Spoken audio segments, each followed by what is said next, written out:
এসছি, কিন্তু আর বেশি দিন মনে হয় আসতে পারবো না। কেনে গো, আমার উপর রাগ করিছো? আরে না গো, প্রতিদিন এইভাবে বুক ছেঁচড়ে ছেঁচড়ে উঠতে উঠতে আমার বুকের আর চামড়া নাই। আর কিছুদিন এইভাবে উঠলে ডাইরেক্ট বুকের কাঠে দেখা যাবে। আর কিছুদিন কষ্ট করো, আমার পরীক্ষাটা হয়ে যাক, তারপর কিছু একটা ব্যবস্থা করব।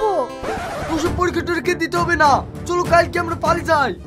কালকের কথা বাদ দে, আজকে কি করে পালাবি তাই দেখ। ওরে বাবা রে, আমরা চলে এসে পালাই।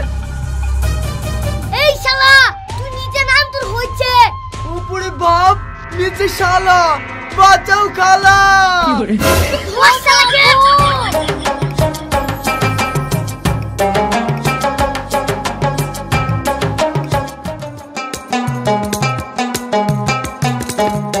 ওর এত বড় সাহস, আমার মেয়েকে প্রেম করতে এসে আমার বউয়ের গায়ের উপর লাফ মারা। ওই ছেলের সাথে আমার মেয়ের বিয়ে জীবনেও দেবো না। এই রমজান, এলাকার যতগুলো ঘটক আছে সবাইকে খবর দে, অল্প দিনের মধ্যে বিয়ে দেবো। ঠিক আছে আব্বা, আমি দেখছি।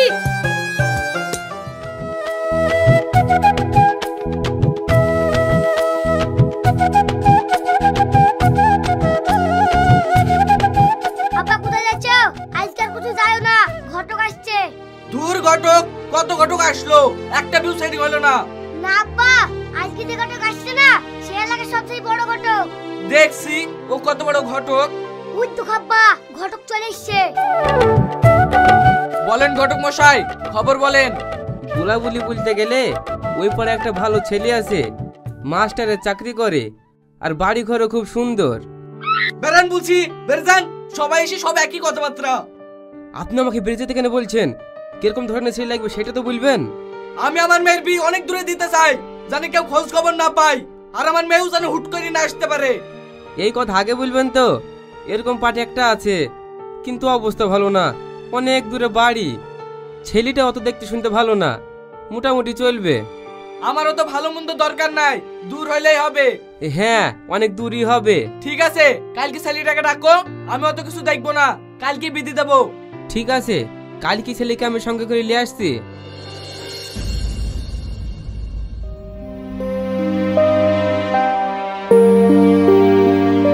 কিরে রিয়াজ, তুই মন খারাপ করে বসে কেনে?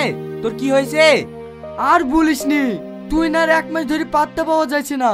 ওকে কোথায় পড়তে দিল কি কোথায় জোর করে বিধি দিল, আমি কিছুই বুঝতে পারছি নি। বুঝতে পারবি কি করি? তোর প্রেমিকার বীরভূমে বিয়ে দিয়ে দিয়েছে, ওইখানে কাজে কি শুনো দি দেখতে পানু। সব সময় আবল তাবল করিসনি দিনি।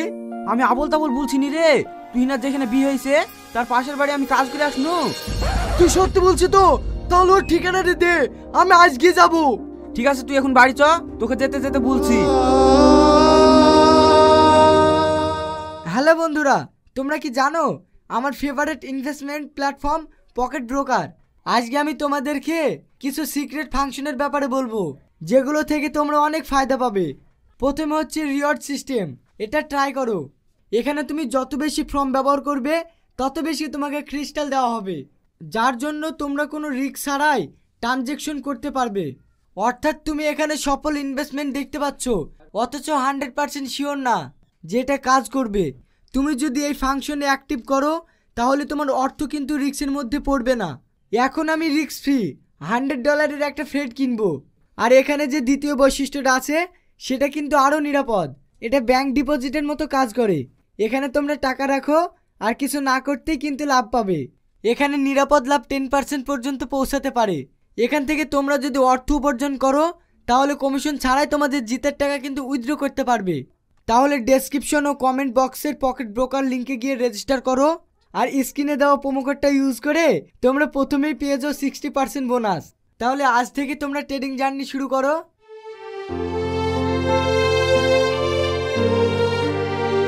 কি ব্যাপার, তুমি এই বাড়িতে?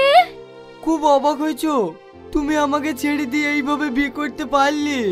আমি নিজের ইচ্ছায় বিয়ে করেছি নাকি? আব্বা আমাকে জোর করে বিয়ে দিয়ে দিয়েছে। আমাকে পাগল পেয়েছো নাকি? কেউ বিনা করলে তাকে জোর করে বিয়ে দিতে পারে? হ্যাঁ পারে, তুমি এখন বুঝবা না, তুমি সন্ধ্যের পরে আসো, তোমাকে সব বুঝিয়ে বলবো।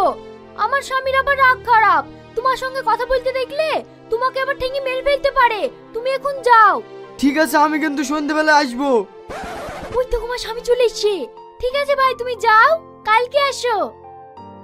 এই ভাই বল ডাকলে ওই ছেলেটাকে রে? সেদিন মাছ লিছিলাম, কটা টাকা পাবে তাই চাইতে এসছে। আজকাল সাজ পোশাক দেখে মাসালা দেখেও চেনা যায় না। এই তুই কত টাকা পাবি রে? ওই 90 টাকা মতন। এই লে টাকা, যা।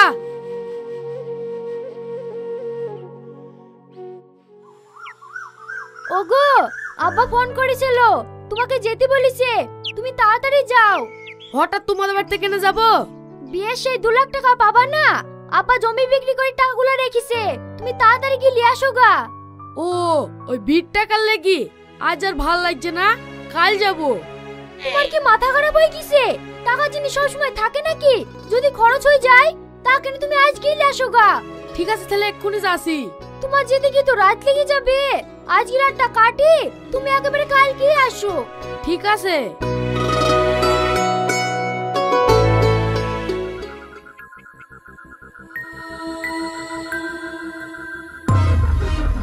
দেখো আমি চলে এসেছি। তোমার স্বামী কোথায় গেছে? তাকে আমি ছক করি বাপের বাড়ি অষ্টমূল্যে পাঠিয়েছি। অষ্টমূল্যে তুমি যাও নিজে? বেশি পাগলের মতো কথা বলো না তো। আমাকে যদি সারা জীবনের মতো পেতে চাও তাহলে আমি যা বলছি তাই শোনো। তুমি হসপিটাল থেকে একটা ডেড বডি আসো। ডেড বডি কি হবে? অলি তোমাকে ভাবতে হবে না, আমি যা বলছি তাই শোনো। ডেড বডি পাওয়া যাবে? হ্যাঁ পাওয়া যাবে। মর্গের সিকিউরিটিকে কিছু টাকা দাও গা, ওরা ঠিক দিয়ে দেবে। ঠিক আছে তুমি থাকো, আমি এক্ষুনি কি দেখছি।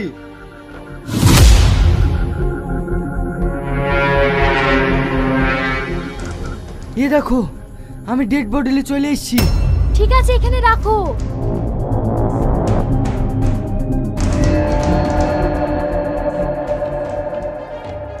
তোমার কাছে আগুন আছে?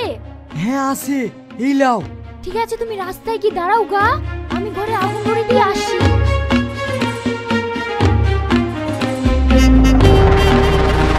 এই চলো তাড়াতাড়ি পালাও পালাও।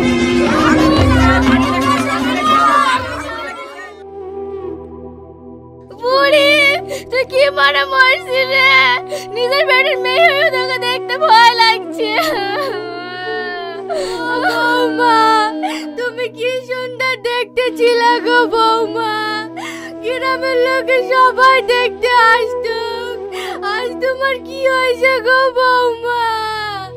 আজ কেউ দেখতে আসে না তোমাকে। ও বৌমা গো।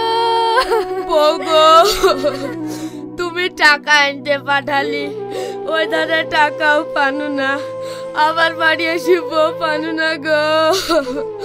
আমার কি হইল গো? বাবু তুই আর কাঁদিস নি রে, তুই চাটি খেলি গা, নাহলে তুইও মরে যাবি রে।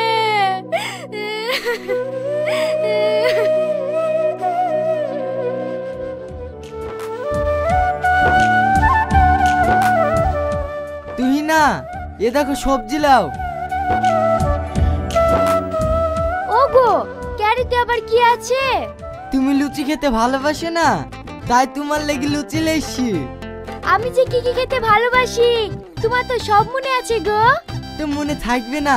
তোমাকে আমি অনেক ভালোবাসি, তোমার কথা মনে থাকবে না তো কার কথা মনে থাকবে বলো?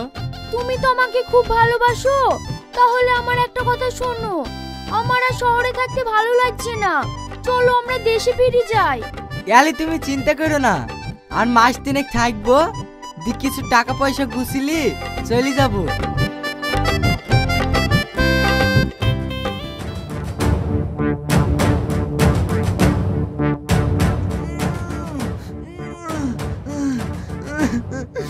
কি হলো তোমার, কি হলো?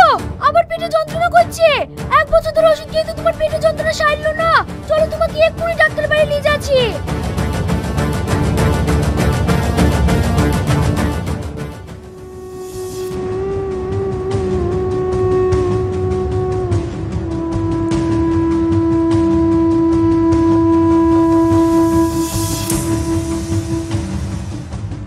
পেশেন্টের রিপোর্ট খুবই খারাপ, তাড়াতাড়ি অপারেশন করতে হবে, না হলে বাঁচাতে পারবো না। আমার স্বামীর কি হয়েছে ডাক্তার বাবু? সে কথা পরে বলবো। সিস্টার, তাড়াতাড়ি পেশেন্টকে অপারেশন থিয়েটারে নিয়ে চলো। সরি, আপনার স্বামীকে আমরা বাঁচাতে পারলাম না, উনি অপারেশন থিয়েটারে মারা গেছে। আমার সব শেষ হয়ে গেল গো, আমি দই খুলে হারালাম। সঙ্গে বিয়ে দিয়েছিল, আমি তাকে ছেড়ে যাকে ভালোবাসি তার কাছে চলে আসলাম, সেও আমাকে ছেড়ে চলে গেল। এখন আমি কার কাছে থাকবো গো? না না, আমাকে এইভাবে কাঁদলে হবে না, আমাকে কিছু একটা করতেই হবে।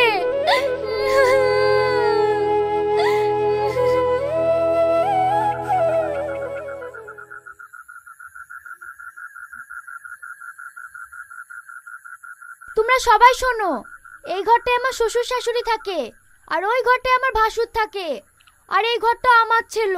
এই ঘরটা আমি পুড়ে গিয়েছিলাম, আবার নতুন করে তৈরি করেছে। কে? বৌমা?